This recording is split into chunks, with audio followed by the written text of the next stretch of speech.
आपके फ्रिज में इस वक्त क्या रखा है? बासी कटी या कटे हुए आधे प्याज या ठंडा के नाम पर सिर्फ बर्फ की खाली ट्रे। लेकिन जयपुर के मरलीपुर में एक भाई साहब ने अपने फ्रिज में कुछ ऐसा रख दिया जिसे देखकर इनकम टैक्स वालों की भी होश उड़ गई। उन्होंने फ्रिज में सब्जी वाली कटोरी में मटर या टमाटर नहीं, पूरे 90 लाख रुपए कैश ठूस दिए। परिवादी मिनिस्टर मनोज कुमार नाम से व्यक्ति आए और उन्होंने बताया साहब मैंने एक प्लॉट बेचा था कॉलोनी के अंदर का प्लॉट था। उस प्लॉट के बेटे उनको 90 लाख तक मिली, तो वो उन्होंने अपने घर पे रख लिए। उसके पश्चात एक व्यक्ति आया और उसने कहा जी हाँ, 90 लाख, वो भी इस डर से कि कहीं उनके घर पर इनकम टैक्स की रेट न पड़ जाए।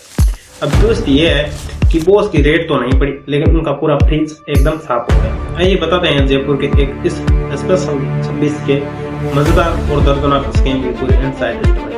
कहानी शुरू होती है मार्च 2026 में। हमारी कहानी के हीरो है मनोज जी, जिन्होंने अपनी एक जमीन बेची। अब जब जमीन बिकी तो घर में कड़कड़ाते हुए 90 लाख रुपए केस आए।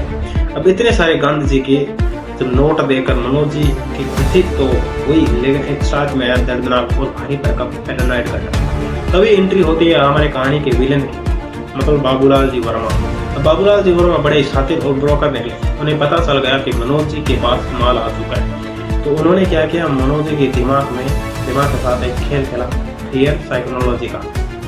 उसने मनोज जी के कान में जाकर बोला धीरे से फुंकमारी की, अरे मनोज जी अंदर हो गया, इनकम टैक्स वाले को भनक लग गई है और वो उनकी गाड़ी कभी भी आकर यहाँ रोक सकती है और आपका सब कुछ सीध उत्साह है। तो मनोज जी की सिट्टी गुम हो गई। उन्होंने पूछा कि अभी क्या करे बाबू भैया?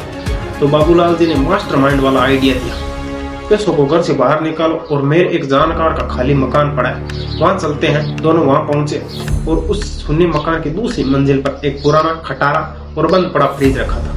बाबूलाल जी ने कहा ये सेफेस्ट जगह है, यानी इनकम टैक्स को यहाँ पर कुछ भनक भी नहीं लगेंगे। तो मनोज जी ने क्या किया कि आओ देखा ना था, 90 लाख रुपए सीधे उस कबाड़ के फ्रिज में घुस दिए। अब बाबूलाल जी ने कहा कि अब तुम घर जाकर चैन की रोटी खाओ और मौज शांत आने पर आ जाना और पैसे ले जाना। मनोज जी घर गए, शायद चैन की सांस ली ही होगी, लेकिन बाबूलाल जी ने फ्रिज खोला जाते और 90 लाख का बैग निकाला और रॉकेट की स्पीड से फरार हो गए। जब मनोज जी वापस आए और फ्रिज खोला तो वहां ना तो पैसे थे और ना ही बाबूलाल जी। मनोज जी इतने डर गए कि ब्लैक मनी के चक्कर में पुलिस के पास भी न जाने की हिम्मत नहीं हुई। आखिरकार अप्रैल की शुरुआत में उन्होंने मरलीपुर थाने में FIR दर्ज करवाई। अब एंट्री होती है जयपुर पुलिस की थाना प्रभारी वीरेंद्र पुरी और उनकी टीम की। अब उनकी टीम संगम के स्टाइल में जांच शुरू करती है। पूरे इलाके में 100 से ज्यादा CCTV कैमरे खंगाले।